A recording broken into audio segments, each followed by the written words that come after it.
You got this and you got that, and you gonna murder this one and murder that one. Talking all that bullshit. I'm gonna put it to you like this, yo. This is for the nerds, this is for the brainiacs, this what we deserve. Go ahead and play it back, you ain't gonna touch me, you not gonna do nothing, you are not above me. I bet you wish you was me, I know it, I know.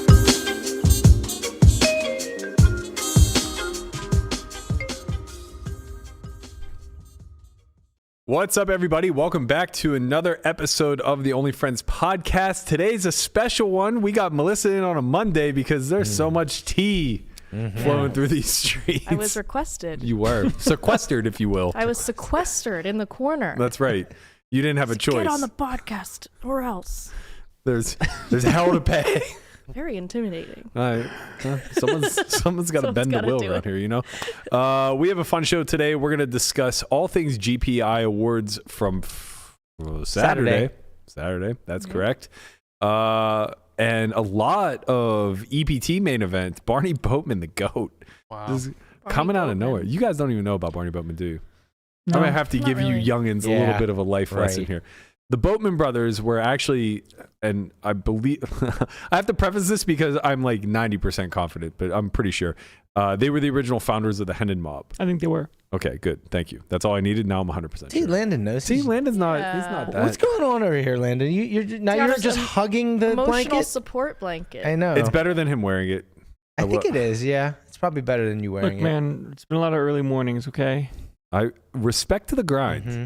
Respect to the grind. I got to the gym at 8:45. Landon's already 30 minutes into his workout. Damn. Walked his ass there. Walks up hills both ways. You better fucking watch out, J-Bex. How do you walk uphill both ways? Don't question it. Okay, it just happened. It was raining. It was magically, there was a cloud right over Landon's head. A little bit of snow. And there was a guy whipping him. Yes, exactly. Now you understand how this works. Yeah. Okay, good. Honestly, I think this only works because the HRV is pretty high. Right. Like, I got 4 hours of sleep, but I feel fine. I fucking hate you, No, man. it's because you're young. He didn't experience trauma. Not like us. I know. He doesn't get it. I told Berkey, There's our an HRV HRVs text. are low because we had childhood trauma. To It's not our non-Whoop fault. users, can you guys explain? It's not just Whoop. HRV is heart rate variability. So it's basically there's variance in your heartbeat, and it measures that. And the higher it is, the more adaptable you are to stressful situations, the better or whatever. Or body stress. Melissa and I paid an early tax in life. Yes, you know? we have aged bodies. I mean, this is a fact. So when you have traumatic childhoods, it ages your body a little bit. Right. But we're kicking. Not our bodies, but our hearts. Our hearts, our minds, our bodies, our spirits. Now, I have to say, you're worse off than me. Why? Because I did drugs. Well, probably because you did drugs. That doesn't help. But also, my resting heart rate is like 58. Oh, yeah. Mine's like 80. No, it's not 80.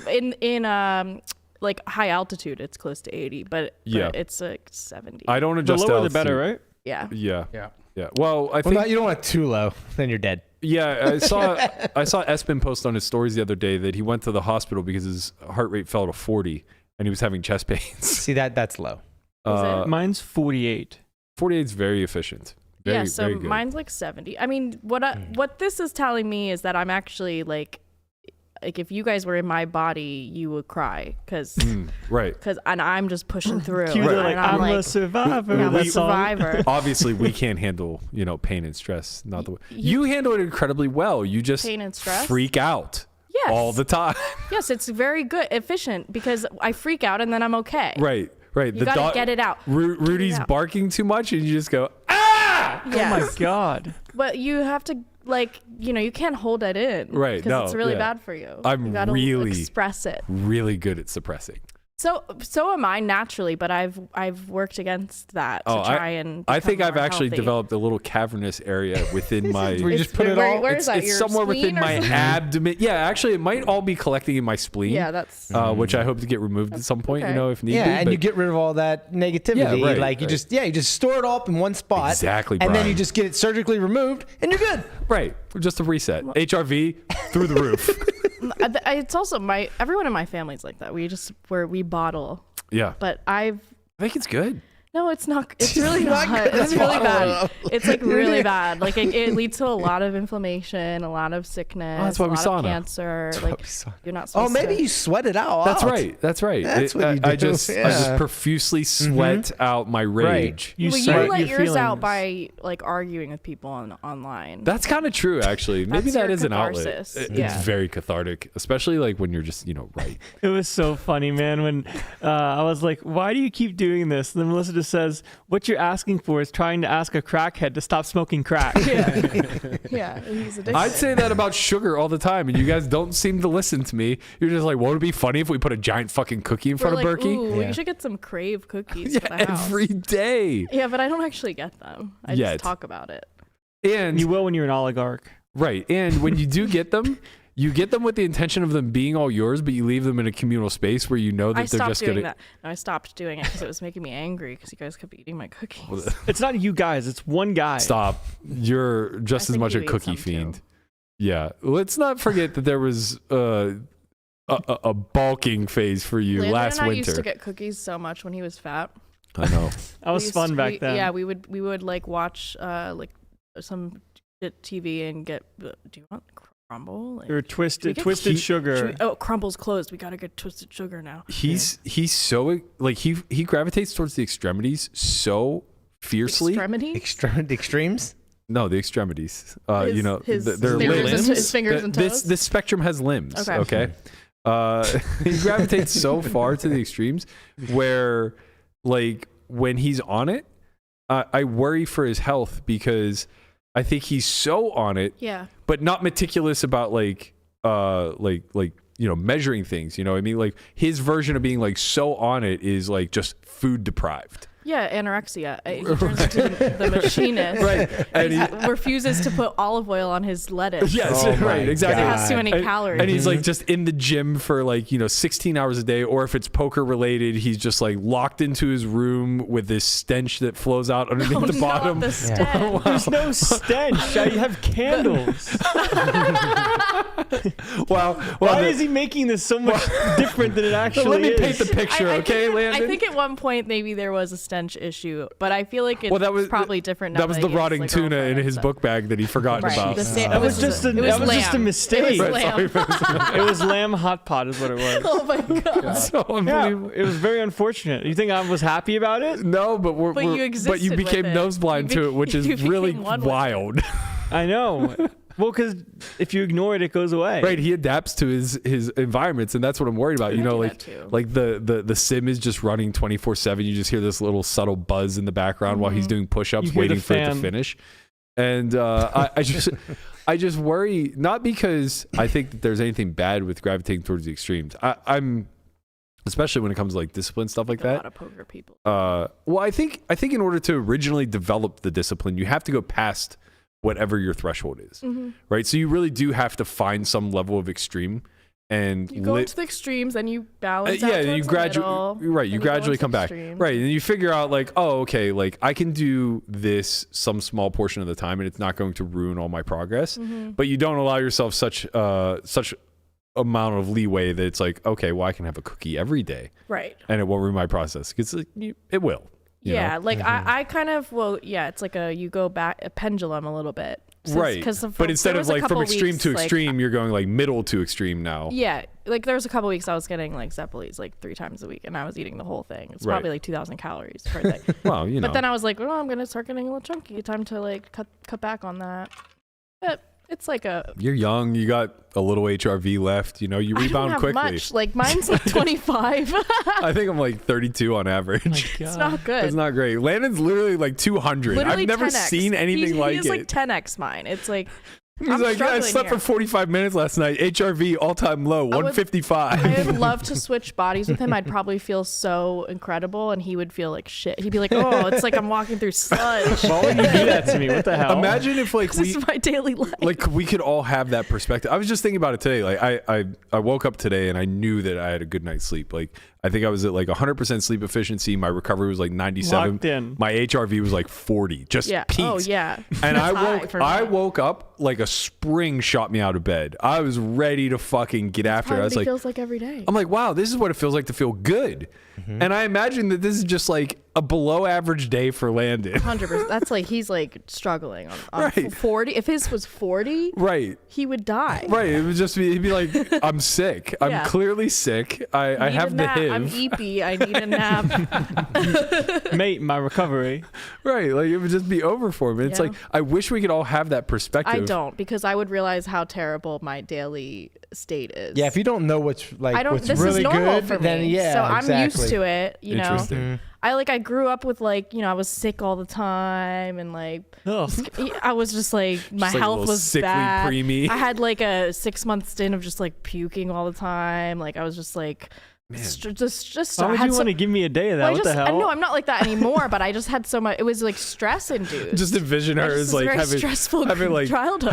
crusties in her eyes all the time. There was no crusties. Her hair's a little crunchy. But I had I had strep throat every month. I was just I was just it's stress. I was though. very That's why you susceptible can't to bottle it. shit up, because it'll come out physically. I really should look into getting a sleep pat machine, because I've never gotten out of bed and felt like, oh, I'm gonna spring out of bed. I mean, You do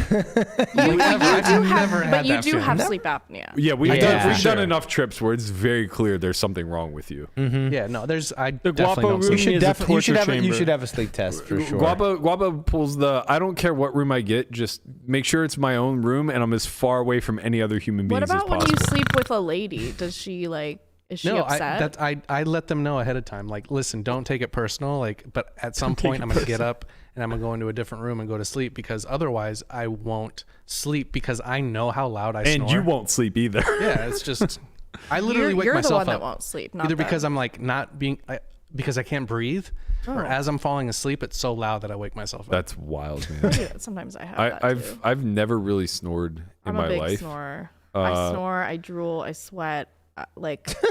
Jesus. I fart. The I do all of it in my sleep. The big four, the four horsemen of the sleep apocalypse. Yeah. You sound like a fucking nightmare. It's kind of odd. I But guess if someone likes me, then they're they're like, oh. I deal have with to it. tell you, sleep is so much more important to me than any human on earth. There are plenty of people that I I sweat truly a lot. it's nuts Couldn't actually. do I cannot go to Couldn't do sleep it. in a hot room. Same. Can't do it. It doesn't I- matter if the room's hot for me. I will sweat. I keep my room at 58, and I'm not even apologizing. 58? I just turn off the thermostat Yeah, during but, the winter. but it's like 58. and I'll open a window if I have to. It's I have a thermal blanket on me. Right, but the room can be cold, but the blanket is warm. For sure. So it's just Yeah. this blanket. This is a sick blanket. That's bare Sick. minimum. I know. I have a duvet covered quilt on top of yours that. is like a down comforter. Yeah. Just That's a warm. lot of warmth. I think what happens is one day out of the week, it's like my nap day where it all catches up to me. I hate you. Shut and then up. I need like a 2.5 hour nap, and then I'm back. This is fucking kindergarten, man. What a I'm life this sleepy. kid lives. Yeah. Juice box. Well, it's I like just decided sleep Wednesday 5 is my hours, nap sleep 5 day. hours. Like sometimes it's like, oh my god, I just need to take a nap, and then just gone for 3 hours, and then I'm back. And then he's stimming in the gym at 11 p.m. Just, I don't know what Then to he's do like, with all this energy. It's 2 a.m. He's like, oh man, I just woke up from a nap. Melissa, are you awake? Can I deadlift? Staring at the wall. Yeah. I'll be quiet. He texted me the other day. He goes, do you think 11 a.m. is a reasonable time to deadlift? It's fine. I'm 11 seems Yeah, okay. 11's fine. You never know, man. You just might get what the hell. No, the annoying thing was just when you would do the bag, and then because it's attached to my floor basically, the ceiling, Right. and so the chains would just Wait, can you explain what's going on with a bag? So there's a punching heavy bag, bag. and it's Oh. attached not that to heavy, the though. ceiling with chains. Broken. But my room is right above the garage. So every time he hits it, So and it reverberates throughout my room like chain noises. Like sometimes I'll be in the gym with a friend, and it'll be like 11 at night, and then they'll They start trying to doing fuck tricks with on the bag, and I'm like, please don't do this. Melissa's gonna come down And then here I, and shoot I us. instantly text like, stop with the bag. No bag. The bag should be not there anymore. Well, I don't mean, worry. Look, we're going to take care of this. I'm getting my tiny house put into the backyard that we're going to Yeah, turn that's where into I'm a gonna have gym. my home birth. Okay. That's not. No. My Listen. tiny house birth. Okay, listen. There are a few things at play here. Tiny house is so sick. I love tiny house meme. Number one, there will be no birthing fluids in my gym. It's not. It's a pool. It's not a gym. It's a tiny house. Okay, you're not doing it in my cold pool either. Inflatable Number pool. 2. For my home birth. Number That's 2, mean. for both your sake and all of ours, if you find guys will yourself all be with there. child, you don't need to be on my property any Yes, longer. I won't be living there, but I'll come back No, to do my home birth in absolutely the not. tiny house. Absolutely. You This can is have part of my birthing plan. And I want you Get guys your to all own be tiny there. house. Get your own You tiny guys will all house. be there in the room. Who's the midwife? Mama Joe. Mama Joe, of course. 100% Mama Joe Joe. will be my doula. You Right. guys will all be there. We'll we'll have hors d'oeuvres and I'll be in the pool and my afterbirth and you If, guys can all see the baby the come Okie out. It'll be afterbirth. such a nice experience. If this is your plan to ensure that absolutely under no circumstance any of us have children, it'll you succeed. guys will all be the uncles to my kid. What do you mean? You don't need kids. Like you have to be my uncles. That's true. Being uncle's nice. Yeah. Wait, so I want to know what happened to the pickleball court. Did that just? That's gonna be on the other side of the house. Is this going down? Because I've heard a lot of stories about this backyard being finished for like, I don't know, the last half decade or so. Well, It happens during we upswings and then during Yeah. downswings the plan goes away. Okay, she's right. Right. But I have a You nice little. you don't need to sustain the upswing Right. a little bit longer. We're good. We're Okay. good. I have enough of a nest. Bitcoin's up to 53K today. 54. 54. My apologies. Okay. All right. You can tell it was a Bitcoin. 54. Wow. 4.3. Come on. We have enough Bitcoin reserves alone where if somehow JBEX ruins Landon, I'm good. Okay. And we can still afford the yard on top of it. But yeah, the big thing was with the pickleball was that I want it. I really do want the pickleball court. But my fear is we've never met our neighbors across the wall on that side. And I know myself, this is something that I will do at 1 a.m. on a random Thursday where I got nothing else going on. It's kind of like, so like you're like, yeah, like I'll be like sleeping, right? And then all I hear is Yeah, that'd be Well, pretty annoying. I mean, at like 1 in the morning. That would be annoying. if that's the case, I think we're far enough apart where they wouldn't hear I that. think it's fine. That's not really the concern. Like me hitting practice. Is it the lights? No, not even really that, because they'll be shining towards my house and away Okay. from theirs. The big concern is not like me hitting practice shots off a wall or something like that. It would be me and Landon having Screaming a at each death other. match at 1 a.m. Yep. just ready to No. end one Screaming another. at We've each been other. better about that. Yeah. Not on a pickleball court where No. it's only the two of us. No, no, no. I we- get 70% of the court. No, I get 70%. This is not optimal. My ceiling's higher. No, even better. We have been better when we play like in public, but I'm just saying if it's just you and me playing one-on-one, Yeah. it's gonna be way Play- more of a shouting we'll only match. do solo after midnight or something. You mean Don't before play- midnight? But Yeah, if you're I mean, playing yeah. against each other, what's the shout at? Like either one wins or the other one wins. Yeah, You gotta- that's what you No, yell. they shout Have at you each ever other. done anything competitive in They your shout life, at each Tortoise? other I'm about just each saying other's, that like form. well, like are you gonna be arguing about like Not- where the ball landed? No, like, no, I'm going No, to their dunk strategy. on him. Yeah, It's just, they're like, oh, your strategy. clearly your T is under 450. It's just obvious. Dun dun dun dun dun. What's the And that's music? our cue. Dun, dun. The EPT wrapped up over this weekend. EPT Paris. It was a wild success, which I don't know if it was a surprise necessarily, but these EPTs have been getting, close to record fields continually. And I suppose like during this time there isn't really anything else going on, but also who wants to go to Paris? The answer though is a lot of people from the U.S. Yes. too. It overlapped with personally, I Valentine's don't, Day. but- So I think a lot of the poker couples or the husbands kind of went in like, well, how would you like to go to the Eiffel Tower for Valentine's Day? And obviously women are just like, wow, that sounds so fucking romantic. And they're like, and the day after, I'm going to play a 10K main. You give a little, you take a little, that's just the way it kind of works. Yeah, Balance. Just let them go shopping. Yeah, exactly. So the EPT main wrapped this weekend, basically during the GPI Awards, and we saw an epic conclusion. One where Mr. Barny Boatman, legend of the game, he's been around forever. If you've ever had the opportunity to play with him, he's an absolute delight. There's a handful of Euros that are just some of the most hilariously aggressive, don't give a fuck type of personalities that you have to play with at some point in your career. I think Barny Boatman's one of them. Anybody who had the pleasure of playing John with Duthie. Devilfish before he passed, John Duthie's another one. And then Andrew Black is just the most relentlessly hilarious person I've ever had the good fortune of playing with. But Boatman just basically wrecked people, man. Jacks were not the hand of this event. Here we're going to see our young friend in the scarf, Mr. Lewis Spencer. Our boy, Big shout out to the bot the himself. boy in the scarf. Sven. I fucking love Lewis. And I love that he's so good-natured about, just He's what, leaned into the scarf. yeah, he just like what he represents, he's become Look at that. That's He got amazing. an even great. bigger one. Right. He didn't stop wearing the scarf after getting shit for it. No, he got a doubled bigger down. Scarf. Yeah, he got a Yeah, bigger scarf. right. Like he's actually become the avatar for the annoying That's Euro, sick. and I fucking love every bit of it. Great. Especially like if you know Lewis at all, like off the table, he's so not robotic. Yeah. And he's actually like a great personality. But look how he moves. Oh, the cocked wrist back. Oh, it makes my fucking skin crawl, man. Yo, fucking The Doc Sands used to do this, and it's just like the most obnoxious thing in the world, where it's just like they do this like, I have to do the same 3 things every time. I hate it so bad. It makes me want to die. But anyway, he gets fucking wrecked here because Boatman just like puts him to the test. I have no idea what the action was. I think it was the 3-bet pot. Maybe Lewis just called pre, and now Barney's check raising flop. Looks like that.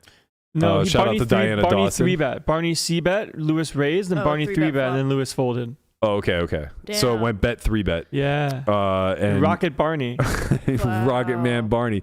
Honestly, No, it's a good combo. It's sick. it's a Yeah. fun combo to have. It Yeah, is. you probably want to have diamonds. Diamonds would be the best, of course, but beggars can't be choosers here. If we're gonna get a man to fold jacks, fuck them. We're cooking on some serious gas. Serious. But don't gas. worry, this wasn't the last time Mr. Boatman was gonna do this. Oh no. There was another instance Against Scarfman? Well, I assume he was wearing a scarf. I don't really know. I actually think that we're going in reverse order of how it happened. I think Lewis was the last time. Do you have the other asset when Jacks versus tens? No.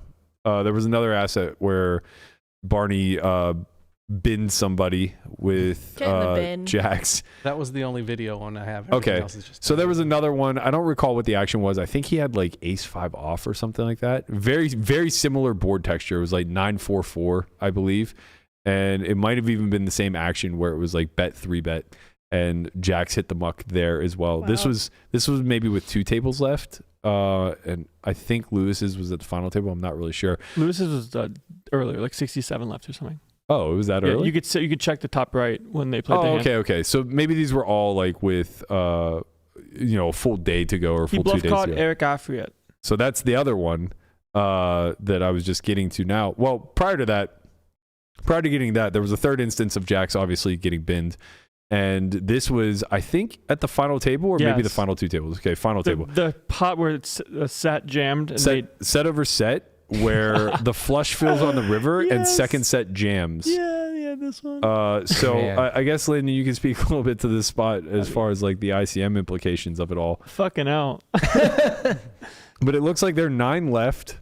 Yeah, there are 9 left, and they both have infinite chips, is what I've recollected. from this Yes, spot. that's factual. I don't know if this is a single raise pot or a 3-bet pot. It's a single raise pot where it Jacks goes defended. open, call. Yeah. Okay, and then we assume it went like check call, check raise. Maybe It goes check, bet. Someone with 7s called the first bet. Oh my Big god. blind raises. Okay. 10s calls. Yep. 7s folds. Okay. Turn jacks bets. 10s calls. Right. River jacks checks. 10s jams. Jacks folds. Wow. So he's definitely oh my gosh, and it's like for third pot. Yeah, it's toxic. Wow, this is so Toxic. brutal. This is so brutal. Because, like, it's really hard to have a bluff here for imposition as, like, king, queen with a diamond has to fold the turn because of the big bet and 9 left. So it's very difficult, if not not impossible. And you like assume mildly worst value is impossible? never going to find its way in there when you have top set. Correct. Like you assume Like, deuces folds pre, and 10s probably just has to check back most of the time. Like, 10s, jack 10. yeah, almost jack 10's like too thin. It's pretty impossible to have a value hand strong enough to bet that also possesses a diamond. It's more so like the issue when you have like jack 10 in this spot. Is your hand What are good? you getting called by? The answer is yes, but what do you get called by exactly? Right. So now you're just in this spot where you can win, but if you don't get called, can you really value bet? Right. Same thing with tens, I would imagine. Yeah. Well, big blind can have deuces, obviously, but like, you know, if he's folding jacks, he's got to be folding deuces. Right. Maybe he'd feel more confident calling with like deuces and the deuce of diamonds, but that seems crazy. This spot with tens, I would in position facing like almost basically all in on the turn. I would just shove the rest of it. Yeah, I agree. Know? Like the gentleman with jacks is blocking here on the river. No, because what do you mean block? There's only third pot. I'm just saying, look, what would you bet? A diamond comes on the river. But what would you bet? There's only third pot left. 1/10.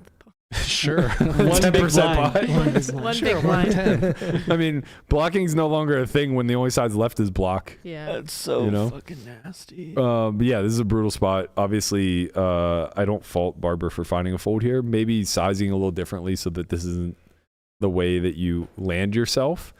Because I imagine he probably just had himself convinced, like, if diamond falls, I'm just going to give up. Yeah. Yeah. You know? Well, yeah, because you have to think about what bluff exists, and you're kind of like right. They're kind of non-existent based off of just the risk premium on the turn. I Bet in and of imagine itself. so. Like a hand like Queen 9, like Queen 9 suited, like King. If you're folding King Queen, you're probably folding King 9 too, because you have the overs. Like you can't. Hell. The only hand I can think of is like King of Diamonds, Queen, but like you probably I think have it would to be more fold the like turn, or maybe like Ace of Diamonds, Jack.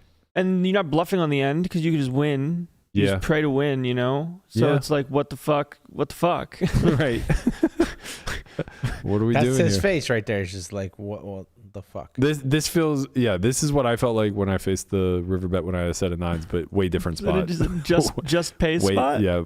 Mine was a just pay spot. His is pretty gross. I would just probably try to find a way to get all the money in on the turn if possible. Well, he did. He just left 1/3 pot behind.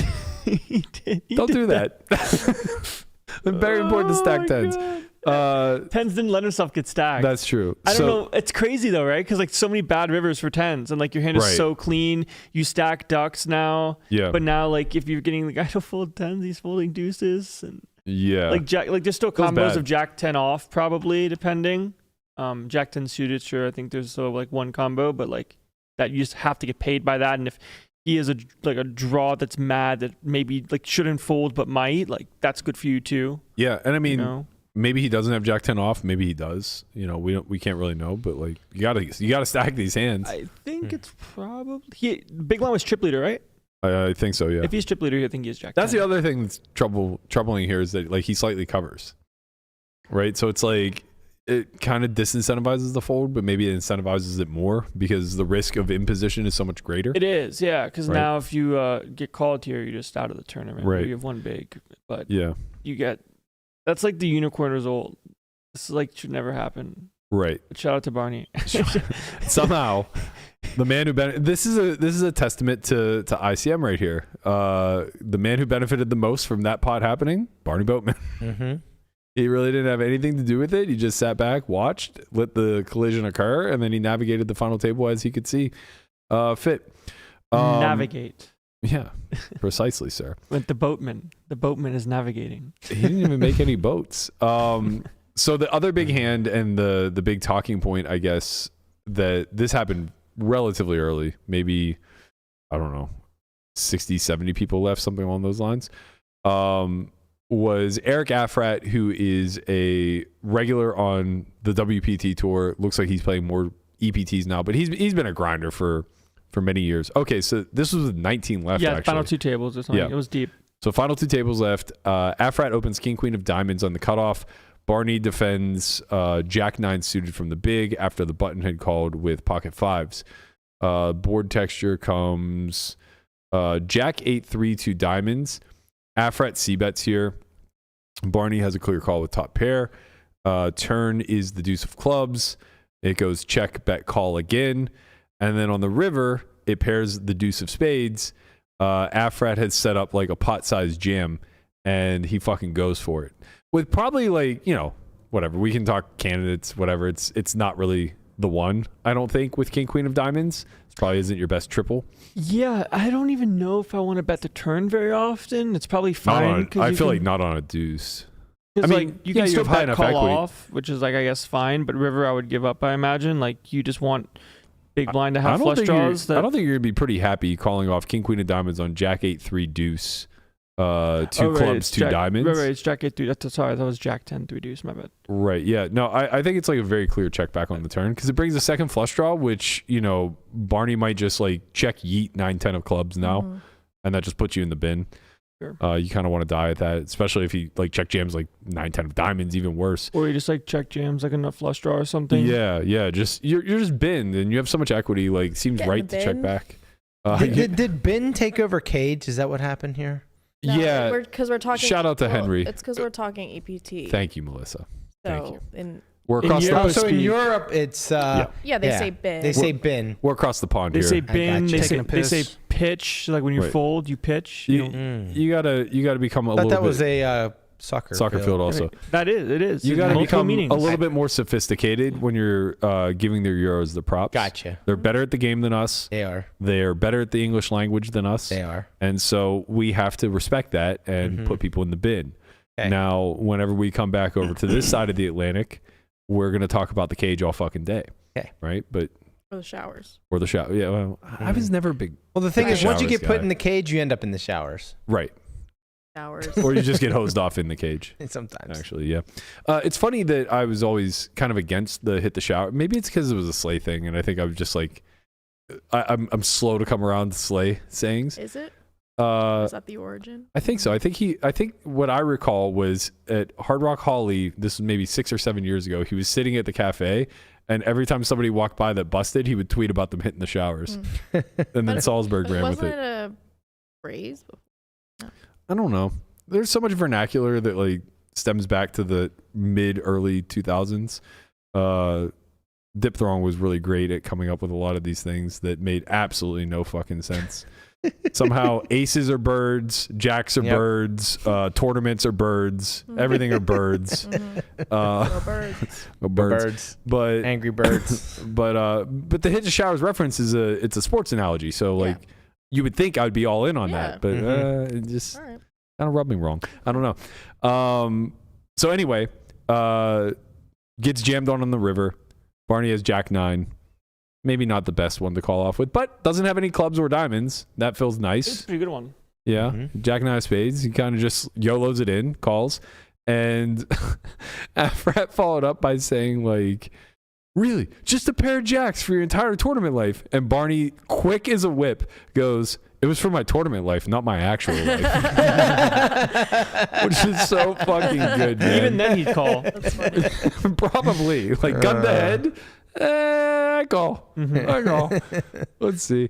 So yeah, that was like one of the hands that really propelled him forward. Obviously, he went on to outlast everybody at the final table. Took home, I think, 1.2 million in euros. Yes. Pounds. Euros. American. You're in France. Dollars. Euros. Keep going here. What's the euro? Trend? Euros. Yeah, but what's the conversion these days? Know. It's Always less, changing. right? Yeah. It's Pounds are expensive. Euros are cheaper, I believe. I think they're both. They're both more than. Are they more than? I think so. Something. 1 euro equals $1.09, Okay. which means the euro is It's stronger. Stronger, yeah. Mhm. I thought we were the world currency. We're printing. are, but we're it doesn't- printing too much. Yeah. Oh, We more, are. more debt print. Yeah, know 1 what? pound is We are fucking- They should print 1.27. us some. We are fucking printing too They should much. print us some. Gamble too much. Yeah, I will say when going to Canada, it made me feel like I was like shopping the bargain bin. Everything was so free. The bin. They're Go to Thailand. like, you want to play 10, 25, 50? I'm like, you mean 5, 10? No, not really. I might. We're in Canada. Let's play 1K, 2K. That's my usual stakes in America. I think it translates. So yeah, that was a great event. And it kind of takes us into our next conversation. PokerStars Live. Really really doing it. Causing a lot of controversy here at the GPI. The best stream Is out it? there. No, of course it's not. Like 5 people that are That are not upset. pleased. Yeah, so sorry, when I say of course it's not, I mean it's not controversial. Like, Right. Not that it's not the best. right. The stream is fantastic. Yes. Okay, so let's talk GPI Awards, and we can get this snub thing out of the way first because I think it's a funny conversation more than anything else.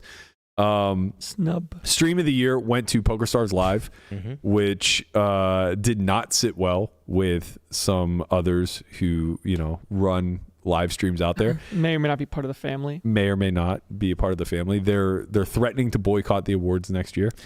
By the way, we didn't threaten. No. So therefore, like, we're kind of better. We're just more graceful losers. Big shout out to Chip Race. They won the they won Podcast of the Year for the second time. Well deserved. Everybody in the category had been nominated multiple times. Everybody in the category had won it at least once, with the exception of Thinking Poker, which I think we all unanimously believe deserved it this year. Unfortunately, it didn't go their way. I know we did. I know you wanted it. I don't really know. It's not unanimous. Okay, fair. I know he's your friend, but we have a podcast here, so yeah, that's fair. We're a little competitive, but I mean, somebody's got to be the Vertucci of the group. So. I'm not gonna boycott. I'm just gonna, I'll take a hammer to the set, but I'm not gonna boycott. Are you gonna wear a fuck around and find I'll out show up trucker cap next year? By the way, he should be happy that he didn't win, because that was an absolute ridiculous. This is a formal event. I can't believe people were criticizing what I wore when this guy showed up in a t-shirt and a fucking trucker cap that said "fuck around and find out." It's like you show up knowing you're not going to win when you wear that. Yeah, that's actually very fair.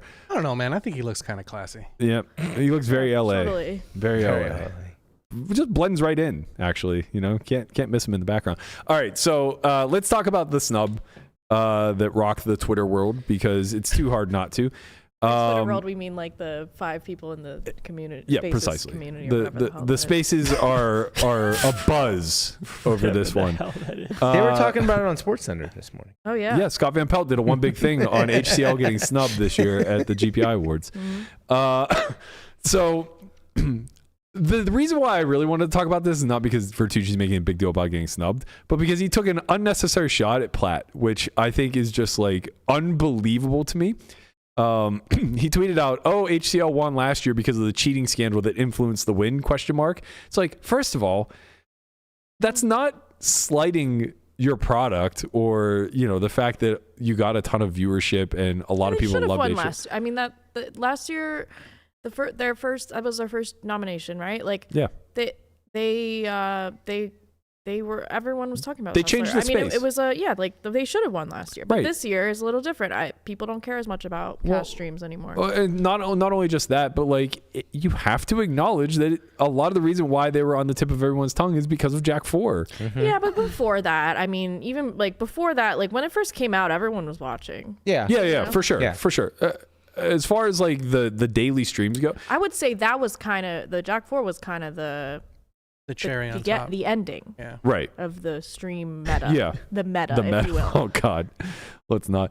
Meta's always changing. So he goes on to say, nominating Jack 4 last year as Hand of the Year was in bad form, and so was this joke this year. And it's like, okay, man. What's that disclaimer? This show is not meant for people with if you're warning, if you're easily triggered by it's like, come on. I think man. Jeff Platt should have put that at the beginning of his speech. He should have. They just you're easily triggered, leave the room. They just cut the black. Wait a minute. And his warning comes up. Does fans' choice mean that people on the committee didn't even vote for it? Correct. Yeah. So the way it works. So why is he mad at? What is he mad at? Because no one knows what the hell is going on. People just write stuff. Yeah. Largely. It's like, other people voted for this thing and you lost. Okay. Okay, so here's the thing. I find it ironic that people who accuse me of taking myself too seriously all the time take themselves way too seriously. The guy who says that he doesn't give a fuck about the award puts out a tweet that says, don't make fun of us for this thing that happened on our show that won us the award last year, kind of thing. And then it goes on to basically complain about losing the People's Choice Award, which means that the fans voted. The handful of people that are in the thread kind of showing support, it's great, you love Hustler. They probably didn't even vote. Oh, of course not. They're just mad that other people voted and they didn't. Yeah, but also it's just that's great that this is your favorite stream and you should show support to them, but stop tearing down PokerStars Live. How long have you been in this community? Are any of you aware? 6 months. Right. Are any of you aware of the world outside of the 4 walls in which you participate? Stars is the largest. It's the largest YouTube channel in our space by a fucking country mile. People are also misunderstanding the category and thinking that it's only cash game streams. Correct. So to be clear, the nominations were Hustler, Lodge, which are both 3 to 5 day a week streams. I'm not sure how often Lodge runs, but it's frequent. Yeah. Poker Go, which is behind a paywall, but does about 100 to 150 streams a year. And their live stuff is mostly PGT. Correct. Yeah.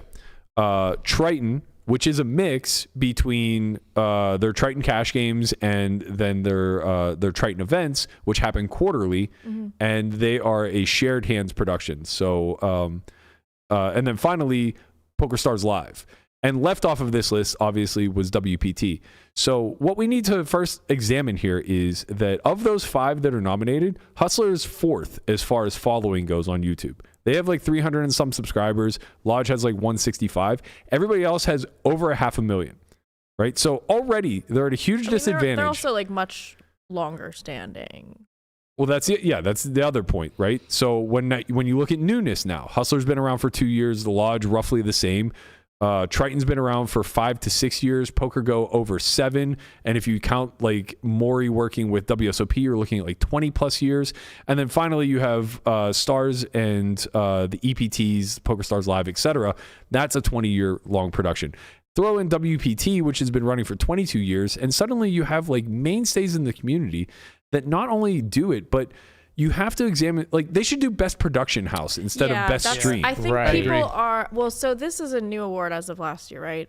Yeah. So I think this award came out when like live streams were kind of kicking off, and that was like everyone was obsessed with starting a new cash live stream. And so I think the category is confusing people a bit, and they're just reacting at it. But like, I think. But it didn't confuse the voters. I mean, they see the 5 choices. Right, so it's like you vote for whatever your favorite show to watch is. I feel like last year there was more people for the fans' choice thing going, vote for me, vote for me. Like, I don't think this was a fans' choice last year. Are you sure? I'm not positive, but I it was. You could be right. I truly don't know. But the whole point is like, you have to engage your fan base, right? Like, if Stars did any sort of petitioning, they're going to smash here. But what's most important to understand is that like there's only a handful of production houses in this industry, and there is a huge difference between share hands, Poker Go, PokerStars Live, and then the 5 day a week streams share hands should win an award. Right. Yeah. Like what share hands does for Triton, what share hands does for WPT, what Poker Go does for themselves and for WSOP, and then what Stars does for the EPT and all the other Stars Live events.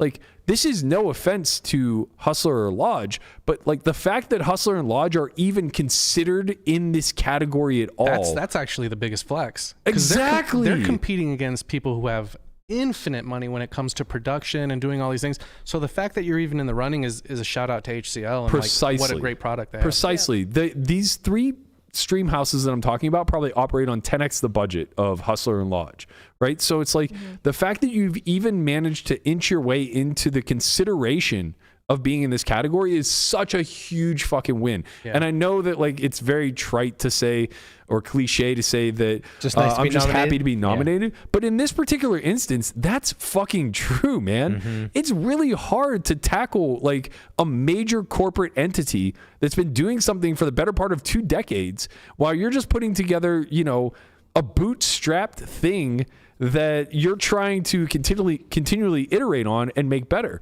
So like I would not sour on the fact that like you didn't win this award back to back. Like the fact that you were able to pull out sort of an upset year 1 because you were that relevant, because you had that much steam. I feel like that was predictable, them winning that. I think so too, but I think it's because there was so much velocity behind them. Like they really went hard year 1. Demand. We were all watching it. We had it on the house, like for sure. But it's just kind of, it seems like the cash live stream meta, if you will, got like a little saturated pretty quickly, and people kind of got over it. Like, okay, you keep raising the stakes. We're kind of numb to this. Well, that's why I said we weren't going to win. Right? Like, there's a downside to doing a 5 day a week show. No, that was unacceptable. Burn that place to the ground, you get the chance. Unacceptable. I will be having also the breakout player, not acceptable. Yeah, okay, so all right, so let that carry us into the next conversation, because I have a lot of thoughts on this, and I'm interested in hearing all of yours. What was your overall perception of the GPI Awards as far as an experience goes this year? Like, just give a couple quick takeaways about like what was good, what was bad, or anything in between. The donuts were good. The Charcuterie board. having the cheese. Oh, yeah. Oh having my the cheese on god, the I was table so was great. excited. great. I was actually gonna like go around to other tables and be like, "Are you gonna eat that?" Like, I ate all the meat already on mine. Can you care if I just grab a piece of salami? Yeah, I think you could have picked. No, I one thought it would've was cared. good, but it felt.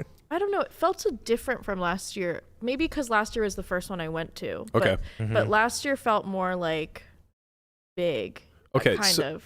Yeah, and that's a really good point to touch on. So you guys don't have the perspective that I do. You didn't come to the one that we won originally, right? In LA? Yeah. No. Okay, so when we first won this one in 2016 or 2017. Okay. It used to be in LA, and this was when the awards were still segregated. There was the American Global Poker Index Awards, and then there was the European one. And when we went to LA, I believe it was like in a Beverly Hills hotel. I can't remember the name of it, but it was a big... Was it the Kodak Theater? At least for me anyway, my first experience with it. And the industry has changed a lot from then till now. Like 2017, the celebrities were still the same celebrities of 2010, right? Like, despite having really amazing careers, at that point, you weren't seeing like the faces of Jason Kuhn and Ike and Galfond. Like, these guys weren't really representative of poker celebrities. They were just representative of elite players, So when the awards came to pass, it was a really big deal, and everybody was there. I mean, everyone. Like, there was a red carpet. Yeah. There was like, it was truly a gala. Right. And it really drew in what I'm going to qualify as the youth at the time. But the industry was much older then. So the content creators were us, Brad Owen, Nimi. Like, there wasn't even a vlog category yet. Yeah. Right? And if you look at the average age of all that, like, Brad was a baby at like 29. You know what I mean? I was in my mid 30s. Andrew's, I think, a couple years older than me even. So even at the lower rung of people that you were going to acknowledge, they were still a bit aged. They had been in the industry for 10 or 15 years. The awards were new, and we were trying to shine a light on those who were established, right? Fast forward to now, and my basic takeaway from having experienced this now 4 or 5 times is that and maybe this was always the case, and I just wasn't really privy to it at the time, but it's become this giant corporate circle jerk. A little bit, yeah. It felt very like it was just corporate stuff, and a lot of people weren't there to accept their awards, which also maybe like was a factor. Yeah. And this is, by the way, I want to preface this by saying, like, this is no slight to Eric. I think what he is tasked to do every year is literally an impossible it's still a job. Beautiful event. I mean, it's gorgeous, and we have nothing else like it in the industry. And at no point am I trying to imply that this should go away. Yeah, because I think I think it's great. I just think dress up. I like seeing everyone dressed up. Right. Everyone's always wearing sweats in poker. Yeah, I think that's like a big thing that we want to do more of. And I'm really just kind of trying to petition or encourage some level of like adaptation from what we saw. To me, this has now become like so much of an industry insider event that when you look around the room and your point that like a lot of the winners didn't even show up, I don't feel like they're very incentivized to, because like when you look around the room and you have to kind of like, you show up an hour early, brush elbows and get a couple cocktails or whatever. There were 4 or maybe 5 entities being represented, and none of them were on the player side. Yeah. It was Stars people, it was WPT people, it was WSOP people, like, and then Win and Aria. The casino people, yeah. Only Win and Aria though, right? So it's like the partners of those sort of entities. And they're there in droves. They all have tables, right? They all are nominated for and win the bulk of the awards. Felt like the minority there. For sure. And the thing is, there may even be more player awards than industry awards, but it doesn't matter because the structure of the show is so focused on highlighting those industry insiders that I think it repels the people that you truly need to bring in for this to be successful. Now, don't get me wrong. There was a little bit of youth in the crowd with like a Greg Goes All In, Caitlin, Nikki. I mean, there are people who are like fresher to the industry, but my expectation at least would be that they're only there because it's early for them, right? So it's one of their first few attempts to schmooze and brush out. Not schmooze, that's the wrong word, but to network and to be amongst it all. They're probably not going to be there 3 years from now. Yeah. Even if they're nominated. Yeah. And Jamin, I think, is like the perfect example of this. He's been on the rise in the vlogger community. Well, he was on the rise in the vlogger community his first 3 to 5 years. And he was nominated every single year. And every year it felt like he was getting snubbed over and over, much like Thinking Poker in the podcast industry or in the podcast category, right? Just over and over and over again snubbed. Now, finally this year, people acknowledge his talent and they kind of give him his comeuppance. And he's at home because he doesn't give a fuck anymore. He's like, why would I go? I never win anyway. And not only that, but he like basically stopped vlogging. Yeah. Like his volume this past year compared to like 2-3 years ago is maybe like a quarter.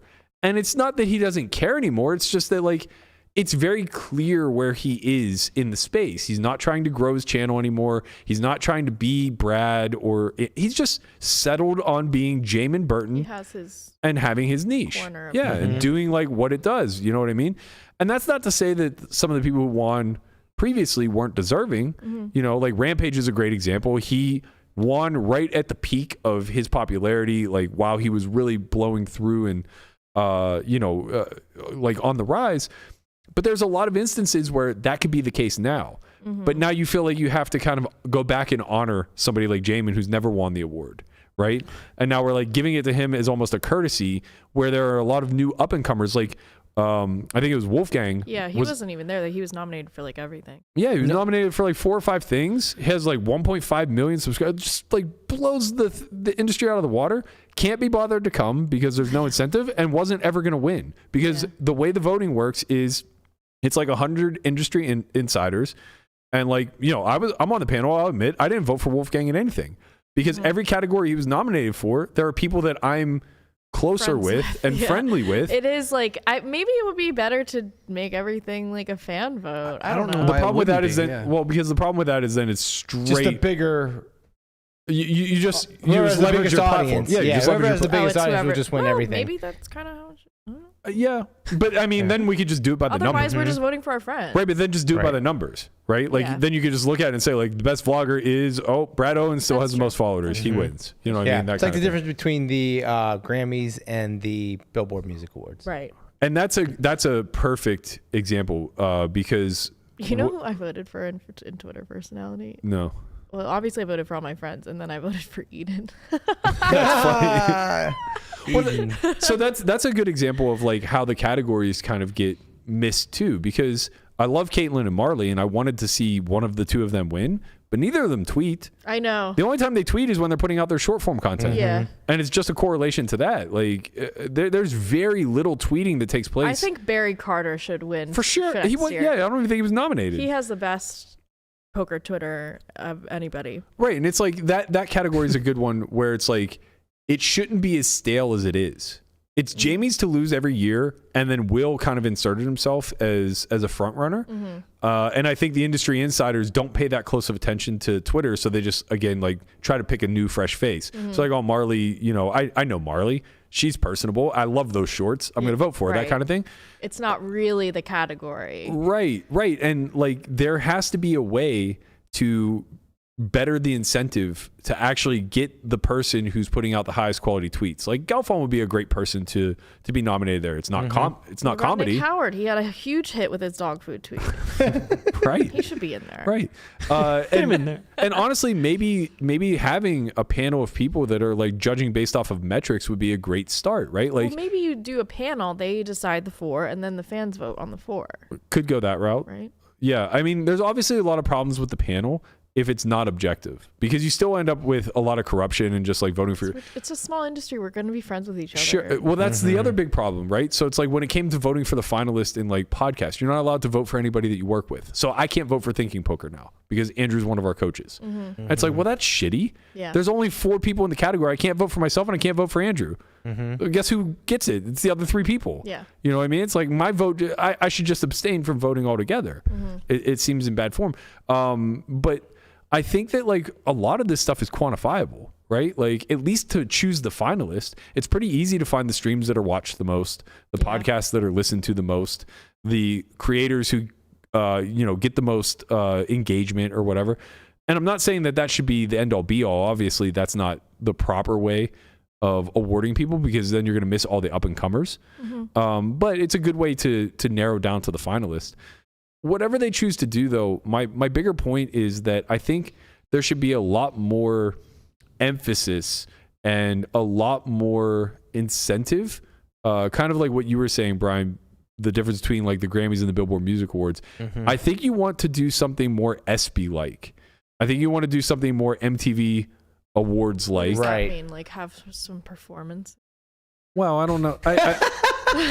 I think I don't know how these shows, like I don't know how the awards I think Platt's performance is worthy of nomination in and of itself. But I think it's more like highlight the the people that are like the doing personalities. The thing. Yeah, the person They're doing the thing. People that are out there doing the people that are tweeting, the people that are winning tournaments. If you watch the ESPYs, there are very, very, very few. ESPYs, ESPN? Yeah. Okay. There are very, very few, if any, awards that are highlighting like writers, that are highlighting production. Like so more players. It's almost all players. Put the big emphasis on the players in some sort of capacity. It does. It really did feel like the industry award, right? Like how many? It wasn't the play. Like it was industry awards with a sliver of content creators. I've been there 5 times, and I've never not seen a Jack Effel speech. I've never not seen Adam Pliska speech. I've never not seen somebody who represents either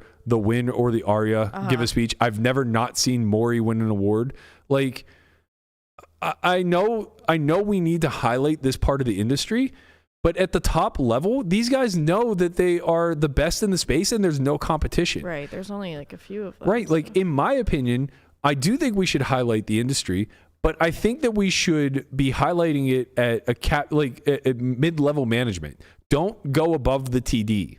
Don't go above, start highlighting dealers. Mm-hmm. That would be cool. Start highlighting the real people that are in the muck day in and day out. Yeah. Yeah, it'd be like Boots the on the ESPYs. ground. Be like the ESPYs every year. Be like, okay, we're gonna do the best commissioner award. Oh, Roger Goodell, you won again. Exactly. It's just like they don't do that because it's very predictable. Well, it's not only that, but like if you do the best commissioner award, you have 4 nominees every year. And it's the same 4 people. Okay, so if you could come up with a new category, what would you do? It's funny. I had this stuff written down prior, and I've been spamming so much out of my brain that I lost this somewhere. But I think like rising star of some sort, and some kind of breakout. So breakout player is specific to players, but I'm thinking more like personality. And I don't necessarily. And I guess they did do personality of the year and made it a fan vote. Yeah. So maybe that's not the right one. I guess what I'm trying to put an emphasis on is like capping the qualification at only being in the industry for a short period of time. Like I think that like breakout player of the year, for example, like Jan's winning is just insane. He's been a pro for almost 20 years. Yeah, it would be like he broke out of his house to come to America. That was so strange. Yeah, it would be like giving it to Linus. Yeah, it's just or not even. It's worse than that somehow. I can't. It would be like giving it to Mormon. You know, like somebody who's just been playing online since 2003. Right. Where it's like, oh, he had a really good live year finally. It's like bizarre. It's like confusing. Yeah. Even honestly, it would be as crazy as like, and I know I'm saying this like kind of tongue in cheek, but it would be just as crazy to give it to like Landon. Yeah. It's like he hasn't had a big year yet. He's going to break out at some point. But like when it's year 6 for him and he's been known since the day he got into the industry. Like they should go back on Hendon Mob. Like within the last 3 years, they played their first tournament or something. Yeah, maybe. I'm not sure how to qualify, but I guess when it comes to each and every space. So like I jokingly said this yesterday, but I was like, they have a tour of the year, they have a series of the year, they have an isolated series of the year, they have a TD of the year, they have an event of the year, they have a casino of the year, they had a mid-major, high rollers. Like they just keep segregating all of these arenas because they want everybody who has dollars to somehow win something and feel acknowledged. But it's like and this is no slight to WSOP, WPT, any of those big entities that are out there. Like, we need them. We need you. We love you. We try to give you as much shine as humanly possible. But like, it also becomes like so catty. Like, it's impossible to have watched Jack's speech and not realize that he's shilling for WSOP and dunking on WPT at the same time. Yeah. And it's just like, okay, well, save it. Like, because WSOP is always going to win an award. WPT is always going to win an award. Like, it doesn't matter really. They don't need the shine. What needs the shine are the layers down. And everybody who goes up there that does a good speech tends to highlight that. Like, Pliska goes up there and he brings this woman up who's like gone all the way from intern to being a part of or being the head of the WPT Prime. I think WPT Prime was like nominated for 8 things or 7 things, whatever. It's like, when you look at the personalities, there was like 2 or 3 people that were nominated for multiple categories, and all of them were content creators. Yeah. To me, that's a problem. Right? Because nobody who plays online was being acknowledged, with the exception of Jans, and only because Kessler called out his Hendon mob and he said, fuck you, I'll just go win everything high roller. You know what I mean? Nobody in the cash space is ever acknowledged in any capacity. And I know that that's a difficult thing to track, Pretty but hard. like, yeah, it's hard, but like, just try. And like, here's a great example. How is JBEX not nominated for something? It's all we're fucking talking about. You know what I mean? Like, that just seems like... I thought he'd be nominated for like breakout player. Now, he's a breakout player, right? Well, like, it depends. Depends how you qualify it. The qualification is that you have to be an online pro for close to 20 years, and then just get in Kessler's. But like last year, nobody knew who JBEX was, and then this year he's just on your feed timeline 24/7, right? With just like wins, right? But so if you compare him to the rest of the category, it's like what are you scrutinizing on? Because like a guy like Sam, who had 1.5 million, right? Like, was Ben Win in that category? Because if he wasn't, he sure as fuck should have been. No, but he was the player of the year. And that's my point. It's like, how is he not a breakout player of the year? Is it because he's too old? Right? Like, he qualifies way more than Jans. It's like he's been playing everybody for millions of dollars. Yeah, Ben Wing wins, bro. And he's only been playing for a couple of years. You fucking got it, man. Right. It's all you. Another one that I would like institute would be like highlight the coaching section of this community in some capacity. Like, people like GTO Wizard should be acknowledged, or at least in competition. Like maybe like software or best training site or best coach. Best coach for sure. Like, I mean, like, if you think about it, like, there's a lot of amazing coaches throughout the whole space that like are turning maybe average players into like superstars, and it's just like they should be highlighted for that.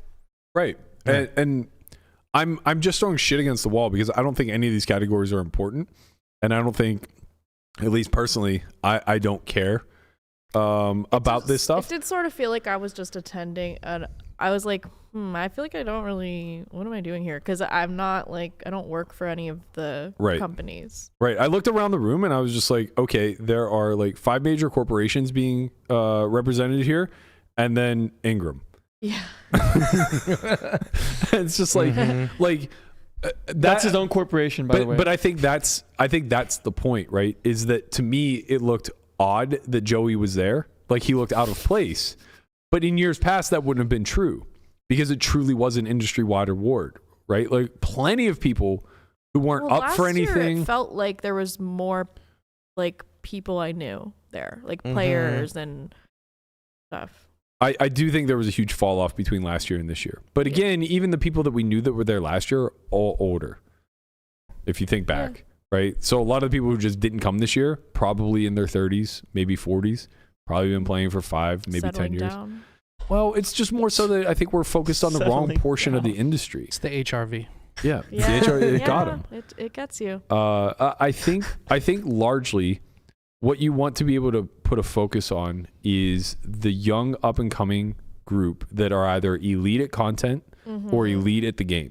Yeah, because it does motivate people to go hard and try and win an award. Not just that, it motivates them to be bigger parts of the community at large. Yeah, there's not much of the like really good players part of the industry. Exactly. They just try to make a bunch of money and be quiet about it and fuck off. Exactly. Yeah. It's pretty easy to just like live in your own little corner and just fuck off on everything.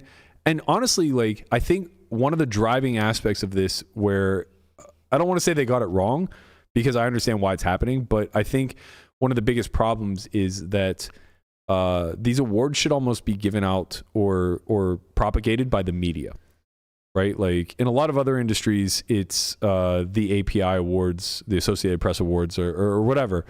And the media is largely just like driving this because they're accustomed to highlighting the space, right? And so, of course, the industry insiders are a part of it, but they're on the fringes. You know, it's way more about bringing in the bulk of the community, the people that are getting their hands dirty day in and day out, and you know, tipping your cap to them a little bit. And I think that what the problem is instead the media is being highlighted here as the people deserving of the awards, right? Like it's like that upper tier of, okay, Stars, WPT, Poker Go, all these places, they're WSOP, they're all going to be nominated for stuff. And then the next tier down is going to be a litany of poker.org writers, poker news writers, you know, photographers, the people. And I'm not saying that those guys shouldn't get the shine. Like, of course they should, especially the ones that are like independent contractors. But it's like this all should be on the fringe, right? It's kind of like everyone but player award. Yeah. Yeah. And I think that the problem is that you further incentivize this division now between the people who are shilling for corporate money and trying to be a part of the machine versus the people who are just like trying to quietly earn and go out and grind a game day in and day out. And I think that's like, look, we've pushed out the Helmuths and the Negranus and the Antonios. Those guys don't come to these awards anymore. And granted, like, I think Daniels is more of like, he holds a grudge whenever they lost the podcast award to the Chip Race 4 years ago or something like that. I think that was the last time he went. There was like this deadpan zoom in of him just booing them winning the award. Oh my God. And I should have done that. I think that was kind of like the end of it.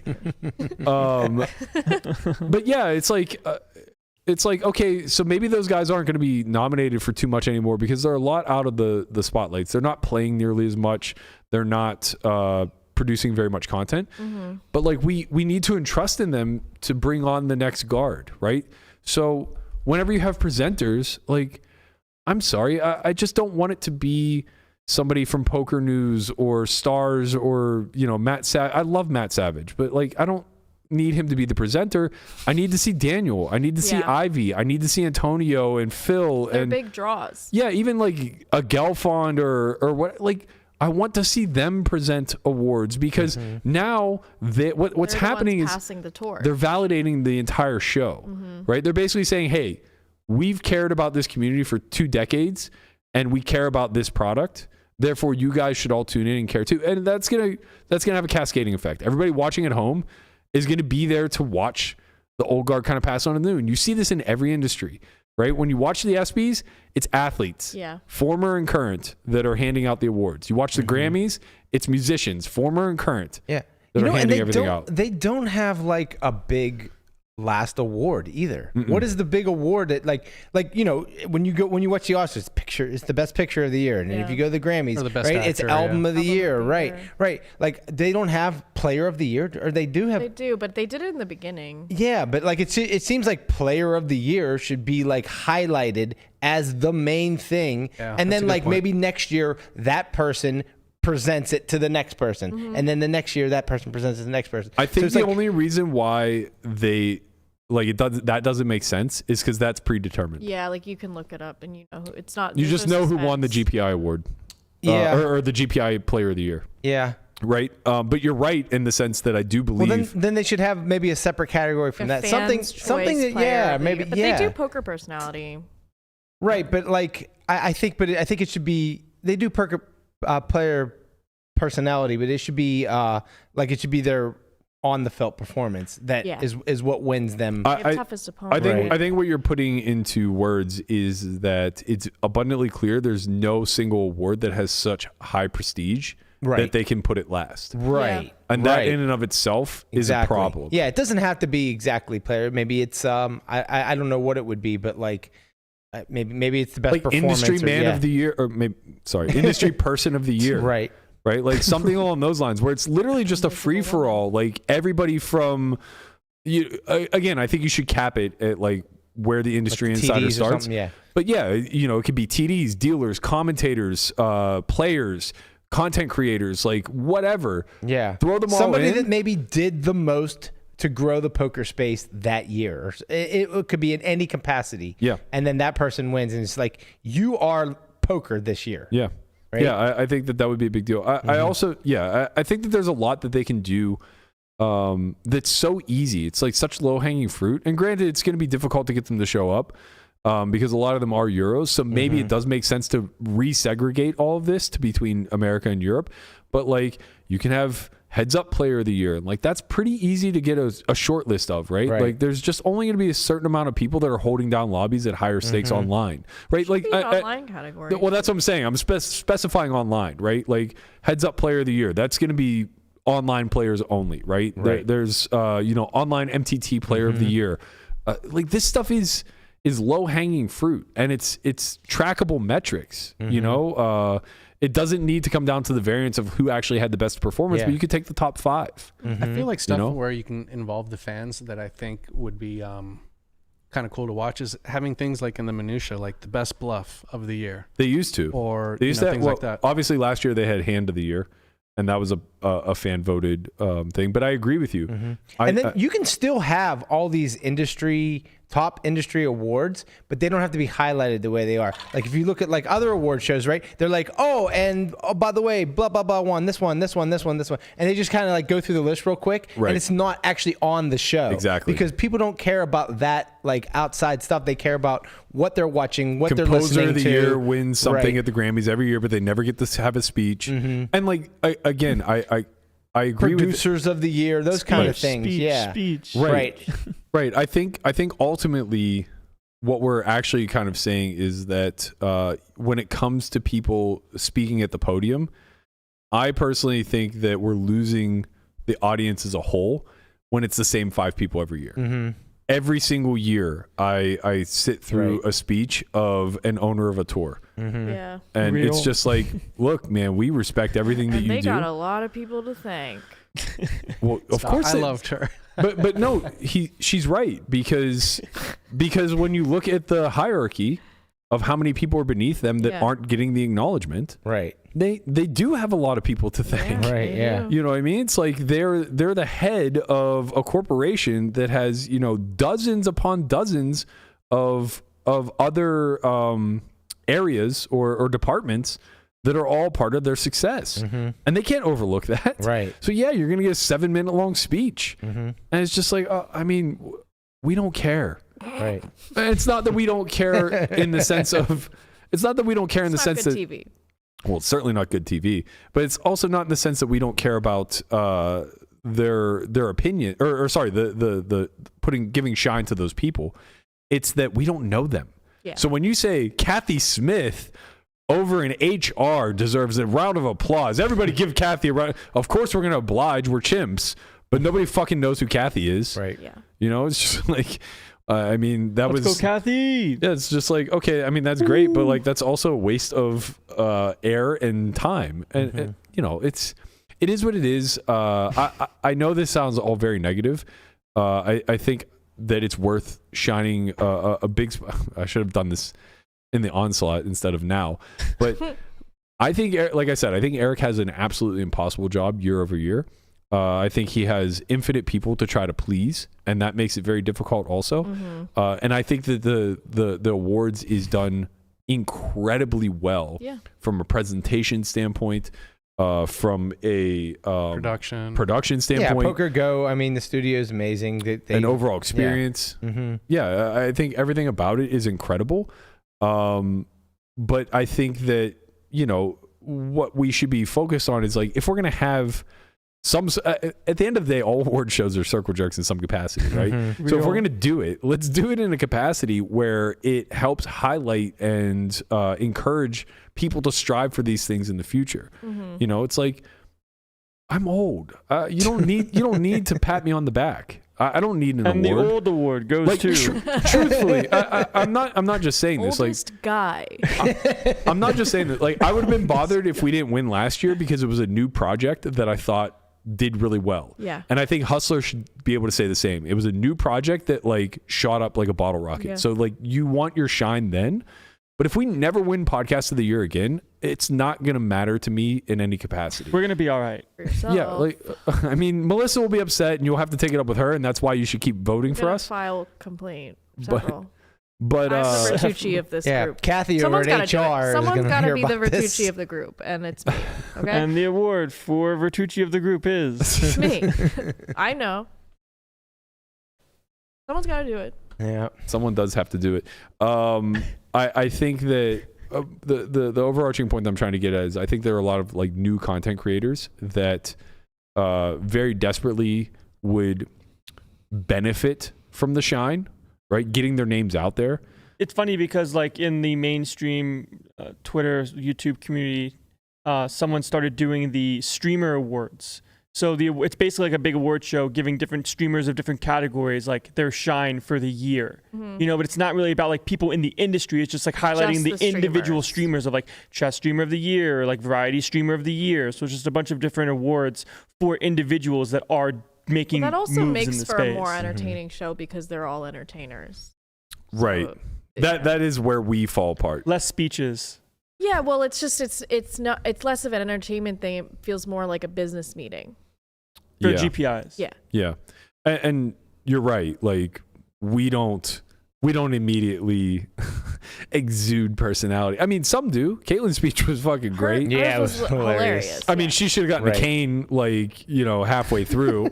Nah, I would have let her go forever, man. Look, man, Right, but that's because the alternative was having to listen to another dry. Thank I you, want to Kathy. thank 1,000 Thank you to people. Bill. Right. Exactly. Thank you to John. Thank you to Chris. Thank you. I'm like, whoa, what's going on? Yeah, can you like run a slideshow of who these And I ate people are an edible, behind them? and I was like, what the fuck? Like, who are these people? If you remember one thing, just remember to be nice to the recreationals.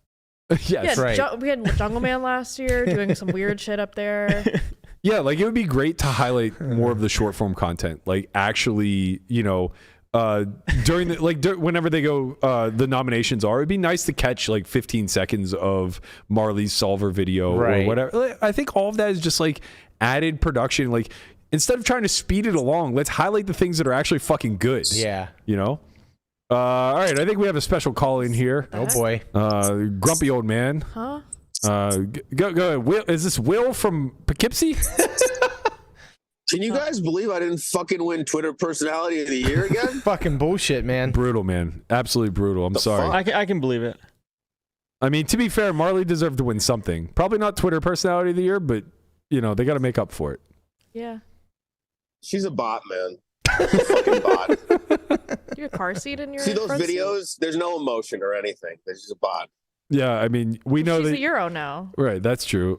We know that whenever you do a video, you really ride the wave each end of the spectrum. Hey, maybe you'll win. I can't. I was gonna say maybe you'll win Commentator of the Year next year. I mean, I did like Ali's speech a lot. I thought to me that was the highlight from what I saw. I thought his speech was awesome. Agreed. But yeah, I mean, on a serious note, like, what are we doing here? Like, does anybody care about these awards? No, and I think that's kind of like what we're discussing. Like, Feels like they used to. Don't you feel like the reason why no one cares is because of such a big emphasis on, the people in the industry that already get theirs? The people who are making all the money? That's the thing, right? It feels like if you were watching the Oscars, if like the show wasn't about like Matt Damon, but it was about like the guy that did like the soundtrack to Frozen. Exactly. You know what I mean? Yeah. Like it's like, when like the Oscars, like you're like excited, you see everybody in the crowd, and then they're like, and the award for best soundtrack for a foreign film, and then like 15 people come up on stage. You know what I mean? And like some guy who's like ecstatic, some like Italian guy with curly hair is like ecstatic out of his mind. Everybody's just kind of waiting for the speech to get over so you can see like the celebrities. Over and over. That's what like the whole show feels like. Right. You know what I mean? Like it.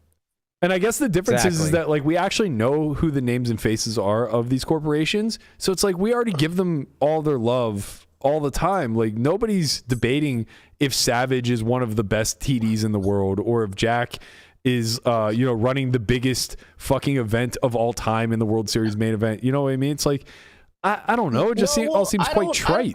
I don't totally agree with that. Like I do think like the woman who from Poker Stars, Francine, I think. Yeah. Like they've been doing such a good job for such a long time. Like I was watching the EPT. I don't watch a lot of live streams. I was watching the EPT and it was just like phenomenal. Everything about it. Obviously because Barney won, it was extra. But like the commentary, everything is just, it's like A+. And to see her get credit for that is awesome, honestly. Like, and I don't know how much, like, I didn't know who she was. She deserves credit because like these people are working really hard. They're making the product better for everyone. But if you don't highlight the players, like just and like the real like the people who like the drama, the things that get eyeballs, it's just kind of feels like an industry award. You know what I mean? Like it feels like that's the whole point, is just to kind of hand out these industry awards, specifically industry insiders. Yes, and honestly, like these people deserve awards, but that's just like, let's just call it what it is. You know what I mean? It feels like it's mostly just like a suit get together for those people to get their flowers, which they deserve. But I think it would be cool if there was a way to mix in more of the players, and ideally you just make it bigger for everyone. And I don't see. I'm in full agreement. I'm not saying that they shouldn't get the shine, and I'm not saying that Francine shouldn't be highlighted. Of course, they absolutely should. It just should not be the major emphasis and the purpose behind this award, right? Like your point, and I think the one that I'm trying to make, is that this has to be a player's award first, or no one's gonna fucking care. And maybe they don't care if no one cares. People aren't showing up anymore. Right. Like I'm sure the viewership is down because like it's not entertaining. Yeah, and maybe they don't care.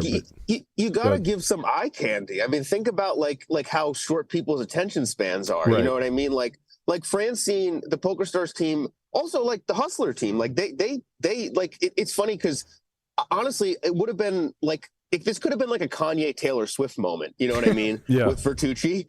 But instead it's just like a weird random like Twitter beef, that nobody really cares about. Yeah, he should have gone up there. That would have been great. It would have been amazing if he stormed. It would have been great. Like, he grabs the fucking trophy and runs off with it. We need more of that. Yeah. And like Feldman has to get him down, like Feldman has to it's actually it's actually Veronica in like a skimpy dress. But like the thing is like these guys like Vertucci, Feldman, Francine, a lot of people, they do a ton for poker, but so does fucking Phil Hellmuth, right? Like so does Daniel Negreanu, like so does Jason Kuhn. Like if you don't mix these guys in, it just kind of is like, what am I watching? You know what I mean? Like they're set up, they have the good, broadcast, they have like there's just no entertainment value to it. Right? That's kind of the point that I'm trying to make, is that if you do something incredibly well in this space, you're lucky to get nominated for one award. Whereas if you're just a part of WPT, Win, Stars, WSOP, you're unlucky to be nominated for fewer than a half dozen awards, and you run real bad not to win one. So I think like one of the easiest solutions, it's like Hustler shouldn't be resigned to only being able to win Stream of the Year. If they're only nominated in one single category and they don't win it that year, then yeah, you have a sourpuss moment, right?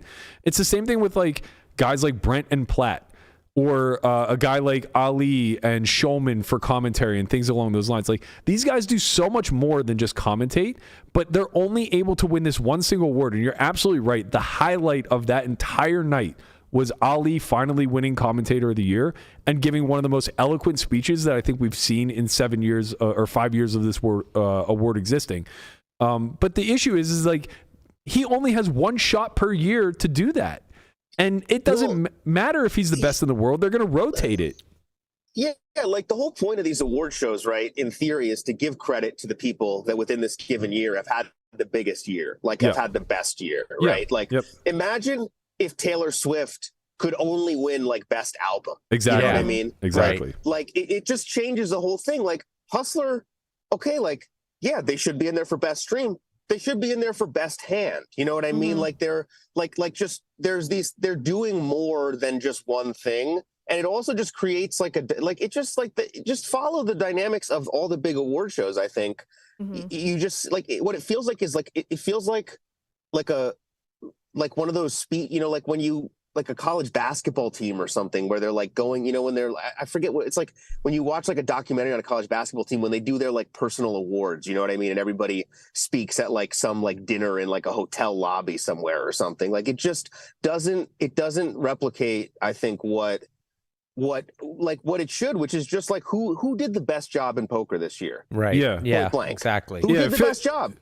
It feels like we're all working for a consulting company and we're all just the plebs that have to go and applaud while middle and upper management get some dinky fucking I was sitting attendance in on a award. business meeting. Yeah. I was like, I don't work for anyone. It's hella corporate, which is the worst part is it's poker. Like, right. You know what I mean? Like where are we just like letting loose and just like giving, you know what I mean? Like it's just, they need to make it so that people actually care, and that like the people that have the big years, like did Isaac Haxton not win like $10 million or something in live tournaments in like the first like few months of the year and like piss everyone off by wearing a mask? Like why doesn't was his name even mentioned? You know what I mean? It's just like there are all these stories and poker's huge and people are following them, but if you're not going to cover them and give them flowers, then like truthfully people aren't going to care about the behind the scenes shit, because why would they, honestly? Yeah, wholeheartedly agree. Like not only do we now lose the attention of the mainstay names like Phil, Helmuth, Ivy, Negreanu, etc., which, by the way, are almost all attached to one of these major corporations that have to be there anyway. So, like, bending their arm to get them there to present an award wouldn't be that tough, right? Moreover, if we were actually highlighting the players, these are awards that they would have won in the past that would be happy, like, breakout player of the year or best cash game specialist or, whatever, something that's voted on by their peers maybe, where they're happy to pass the torch. So not only do we lose them, but then we lose the next tier of the torch who it's supposed to be passed to. You lose the Coons, the Ikes, the Chidwicks, that like win awards every single year, but they're only nominated in one category, and it's very obvious they're going to win because it's like, who made the most money in high rollers this year? Oh, it was Ike Haxton. Give him an award, everybody. It's like, well, of course he's not going to come and get like, it's just some form of like mutual masturbation where it's like, what are we even doing here? I think people want to be acknowledged for being a bigger part of the space as a whole, Give it a humanitarian award. Who gives a fuck? Like, just acknowledge the people They gave a charity one. To who? Nadia. Oh, yeah, that's fair. But, like, who else was in the category? I don't know. Right, they just gave it to her. Right? Same thing with, like, Game of Gold. There's no category for Game of Gold, so, like, well, they deserve an award. Let's just give them the most innovative category award, right? Yeah. Something like No Gamble, No Future, there's no place for them, so they just don't get nominated for anything. They just get lumped in with Poker Go Production. High stakes poker, same thing. Like, all of these shows exist. Well, it's like all the stuff that the general public cares about is not really acknowledged. Basically. Yeah, basically. Well, that's the thing, right? You have a ton of eyeballs on poker. Like the streams are doing big numbers, like everybody's kind of interested, but they don't really care about these, corporate things. Like, like make that, like the thing that's cool about the Oscars is like, you don't watch the Oscars to see that, like, Francesco Molinari won, best sound director, right? Why are they always Italian? It's always an Italian. Because Italian people are very good at audio. It's Hans Zimmer, bro. They're amazing. Just think about how they talk. Like, the very crisp, like, they understand audio. I don't fucking know. They always are Italian. They always have curly hair, and they're always like super grateful and give a great speech. And honestly, when you're watching the Oscars, you're always like, that's kind of cool, you know what I mean? But you're not like, that's kind of cool because that's the star of the show. You're like, that's kind of cool because it's like a break from seeing, you know what I mean, like Morgan Freeman give like the most eloquent 2-minute speech you've ever seen. So if you don't have any star power really, like nothing's gonna matter, right? Like it just doesn't, it just feels like a kind of like a little bit of a corporate circle jerk, which it shouldn't, because like these people do a great job. Like I said, like they deserve to get their flowers and respect, but to me, it's almost just like not tarnishing it, but it's just bringing everything down a level. And I think what you see is like, you did have Daniel there back in the day, and maybe they should have just given him best podcast just to keep him around a couple more years. Right. But, like if once those guys start dropping out, then it's kind of like it's a little bit like a domino effect, right? Where if you see somebody like that up there, then you're more incentivized to go up to want to be competing for it, right? And to be there. And then once they start dropping out, it's kind of, I feel like it's been a domino effect. And I just think they need to get those guys back. Like they're putting on a production, like just get Daniel in there, get Phil in there, get some people in there, like have them present. How cool would that be if Daniel Negreanu presented the Poker Stars Live award or something? You know what I mean? People would love to accept an award from them. Of course. Yeah. Like especially for the younger generation, right? If you're going to start to highlight the 20 somethings, like a lot of them have never brushed elbows with a Negreanu, right? This is our opportunity to kind of see what their future may potentially be. And I mean, like, you know, to your point, not only have we lost all of them, but like I probably won't ever go back, you know, at least not without some sort of change. I promise you, like if it's precisely the same as it is next year, I felt so out of place. I did too. Like I felt like it was pulling teeth. I couldn't wait to get out of there and just go to dinner. Yeah, I didn't feel that way last year though. Yeah, I mean, I kind of did, but also like one, though. Yeah, I'd been there a few times. For me, I noticed the drop off. Like I just think back to 6 years ago when I flew out to LA to go to this, and it was, you know, there were 30 tournament grinders. Granted, this was a little bit before the high roller scene, but like, you know, the bin wins of the world would have been there with bells on because they were going to be up for 5 or 6 different awards. Like they just had a fucking epic year.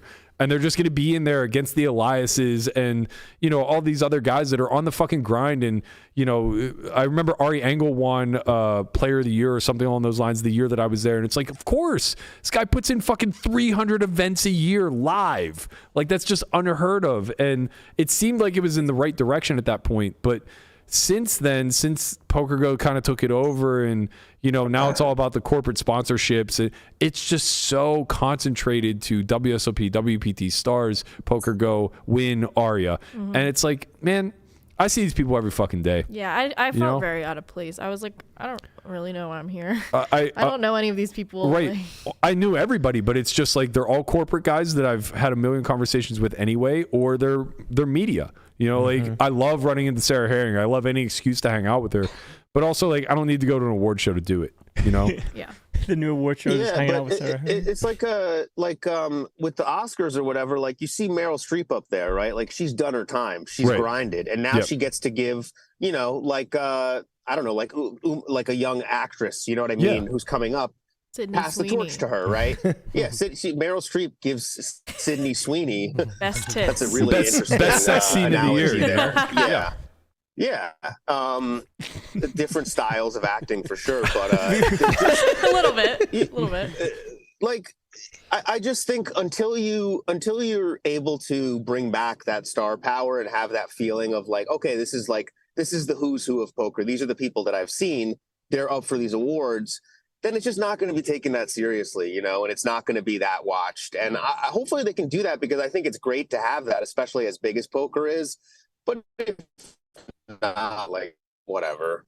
Yeah, I agree. And I don't want to see this go away. So I hope it's not being misinterpreted that, like, I'm poo-pooing the awards or I'm, like, you know, shaking my fist at the powers that be that, like, they're doing a bad job.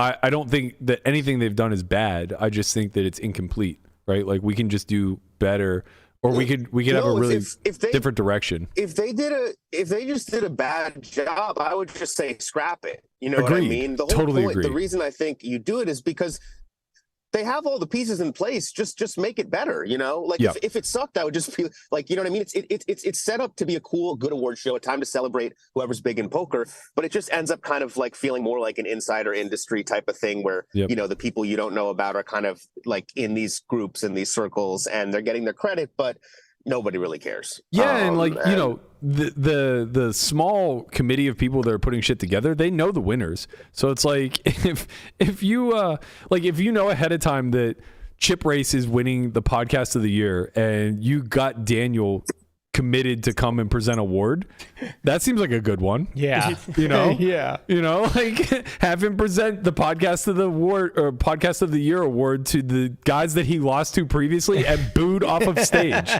Like that's fun. Yeah. We're here for that. Yeah, it's pretty based. That's another problem is like what sells, what is more appealing to anybody right now than drama? Right. Like there's nothing that people want more than drama or the illusion of drama. Yep. And like, you know, that, you know, the absolutely most crazy thing that's going to happen is you're going to get an angry tweet from Nick Fertucci. You know what I mean? Yeah. Like, that's it. So, yeah, like, honestly, it made for a good thumbnail, and it's always fun to make fun of the guy who's in his 50s with a trigger warning on his podcast, complaining about a joke, things not being fair, or a joke being too mean. But outside of that, it's such a nothing story.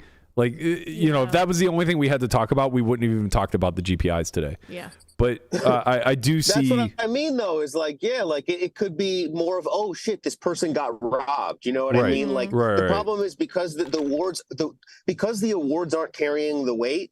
Nope, there's no story behind them, right? Like it's not like nobody gives a fuck if you get robbed. You know what I mean? They're just like, oh, it doesn't matter. You know what I mean? So they just have to find a way to give the awards meaning. And yeah, I don't mean to be overly critical of them, because I just, if it sucked and it was terrible, you know what I mean? Like, just scrap it completely, but just get some stars on there, you know, just get somebody, get some big presenters, you know, like even get some of these celebrities that are in, you know what I mean? They're into poker, you know what I mean? Like get a Botez up there or something, like just for sure. So yeah, I don't know, but yeah, I don't know why I'm complaining about the GPI awards. I'm just sour that not only have bots been taking all my money in 5-card PLO, but now they're winning my fucking Twitter personality of the year award. So that's where it's coming from. You know, you could just get a better personality, Will. That would be helpful to everyone involved. I have two problems. One, my personality is gone. Two, my face is melting due to old age and recreational drug use, so I can't do the tough combos. Yeah, fentanyl. Because they put that in. If you guys didn't know, they're putting that in weed and now too. Nothing's safe. So my personality's dust. That's why I'm doing call-ins to complain about the fucking GPI awards. But yeah, on that note, pleasure, guys. Yeah, thank you to Will from Poughkeepsie for the call-in. We always appreciate you. Good luck on that flight to Jeju. Yeah, that's right. We're all looking forward to seeing you. I want to say, like, people, I'm grinding out here, right? I'm about to go pick up a fellow rounder. We're going to go put in a session. I played PLO. I played 2-2 PLO till 7 in the morning. The game broke, or I would have played longer. I watched Apocalypto, by the way, incredible movie. I would highly recommend, on my phone while playing on YouTube. You can rent it for $4. So I just to dispel the notion that I've sold out, I have made a disgusting amount of money from poker content, but I'm still grinding. And you're still spending 3 big blinds on a movie to get through the long nights. 3 big blinds. No, I didn't even know you could do this on YouTube. Honestly, you can rent a movie for $4. Yeah. I'll tell you guys a couple tricks, okay? Rent these movies. If you see a good movie, rent it. You have 48 hours. Do not buy it. That's a huge ripoff. If you're in a hotel and you're feeling like a little frisky and you want to watch a porno, you order the movie on the TV.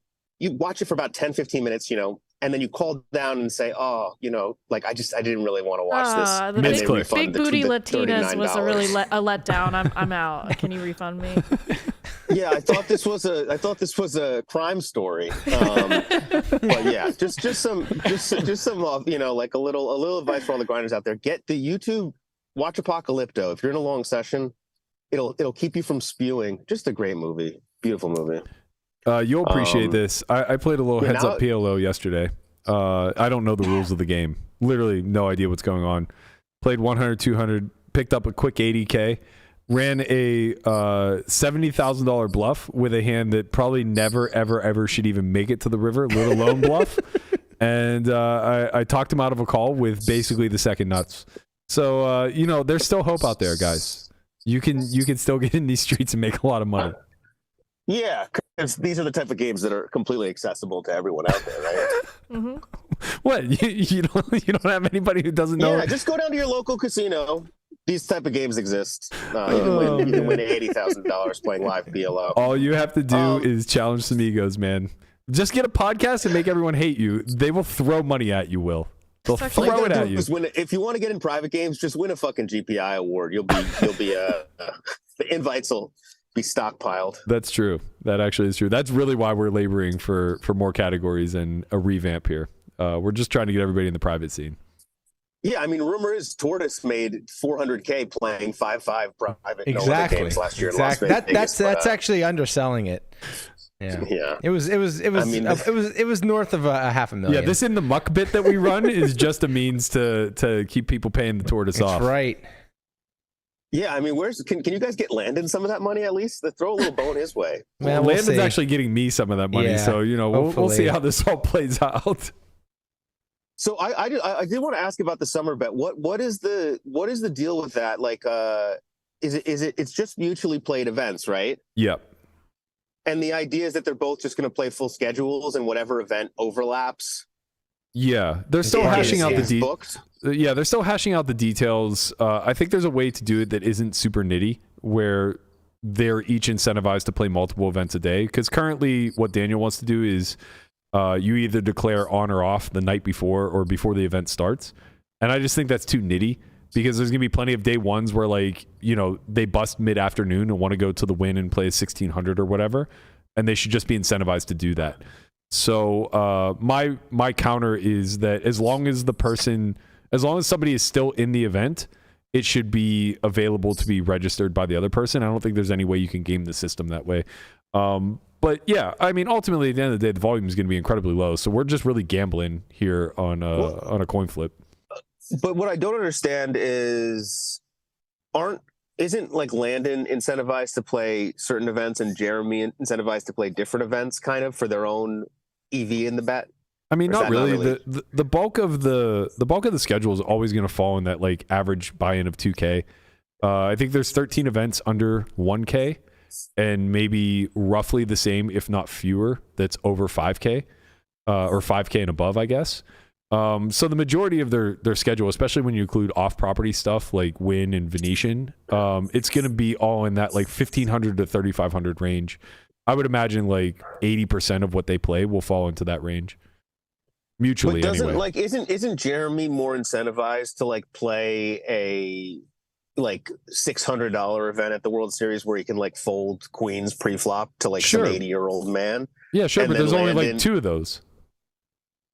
Yeah, but I'm just wondering, like, can't they kind of manipulate it that way? But I guess maybe it's not even worth it because there's so many good events that they would just be missing out on too many if they tried to be too picky. Right. Yeah, I mean, both for Landon and Jeremy, neither of them have a big part of the bet. So their biggest EV is just playing things that they're winning in, and playing a schedule where they stand to make a lot of money in whatever the fuck it is they register for. Yeah, I did want to apologize to Landon because I did tweet something factually inaccurate. I said he was the only person to ever lose a prop bet to Bill Perkins, which is not true. I forgot Antonio Esfandiari. Oh my God. The most epic prop bet to Bill Perkins were at the PCA. Was that the lunging one? Yeah, he basically had to do like 1,000 lunges or something during the PCA main he had event. to lunge for 72 hours. He could only lunge. Yeah. So he was literally like, people are playing this 10K in the Bahamas and he's just lunging around. You know what I mean? Like, just imagine you're playing a 10K and Antonio Esfandiari just lunges behind your table. And the reason he lost the bet was he was sitting at the table, and because he had to lunge so much, he decided to piss in a bottle. Yeah. Right. He didn't want to lunge to the bathroom and back. His legs are dead. He didn't want to lunge to the bathroom. Right. He was over, so he just grabbed too like much a lactic acid in his thighs. bottle. I actually thought that he won the bet, but got banned from PCA. That was with like 4 tables left, by the way, in the main. They were down to like 40 people, and he got fucking banned from property. Imagine you're playing for like 2.5 million, and Esfandiari is just lunging around, and then he comes back to your table, and you just hear like, and he's so. It would be nice to get confirmation to know if Landon is actually the only person. Because can you guys fact check that? Because I thought he did lose the bet. Yeah, we'll look into it. I imagine somewhere along the lines Perkins was sharp on something, but the 9 big blinds was a hefty spot. It's tough to overcome. It's kind of like the plus 20 that I'm getting on him in this summer event. Tough to overcome. Well, you're welcome for that. The coin. You're now the casino, and the people that are betting on Becker are playing roulette. Basically, is what's happening. Yeah. Hell yeah! Hell yeah, brother! With 3 000s. So yeah, I don't know how this money just keeps flowing to you. Whether it's EV, whether you're fucking playing PLO, running like incredible bluffs. You're just like a magnet for money. Have you ever heard of the term face equity? You have like personality equity. Same thing. I have a hateable face. People just get pissed at you and they want to throw money at you. Yeah, they see my face and they're like, I'm going to fucking ruin him by giving him $1 million. So here we are. Ruined. Just ruined. All right, I gotta go. Landon doesn't look too happy about this segment also, so I'll let you guys go. Thanks, Will. Bye. Bye, Will. That's Will from Poughkeepsie calling in from middle of nowhere, losing reception halfway through, driving around his Kia. Big shout out to everybody out there on the grind. Shout out to Kia. Shout out to the Kias, the Kia Sports with the the child safety seat in the back. You know, doing all they need to do. I think that's about it. Yeah, we have any final thoughts? No, we've exhausted our thoughts, I believe. All right, that's gonna do it for us. Don't forget, there's a new episode of Poker Out Loud out. Head to solveforwhy.io if you want to check that out. It's under the All-In Access Pass. Be sure to sign up today. Also, big shout out to Run Good and Haley who sent me this wonderful hoodie. I like really that hoodie. appreciate It's it. I nice. like it a lot. Might steal it. Oh, yeah, well, we'll fight. Thank you guys so much. Oh, yeah, Doug lost the prop bet to Perkins. I said, yeah. So definitely confirmed. Not the only one. We'll be back again tomorrow, noon Pacific. I'm not sure what we have in store, but we got some things. In the muck. Yeah, we definitely have an In the Muck lined up. So be sure to tune in then. Thank you guys so much for tuning in today. Don't forget to hit that like, subscribe, click the bell. Make sure you get all your notifications turned on for when we go live. We'll see you guys all manana. Peace.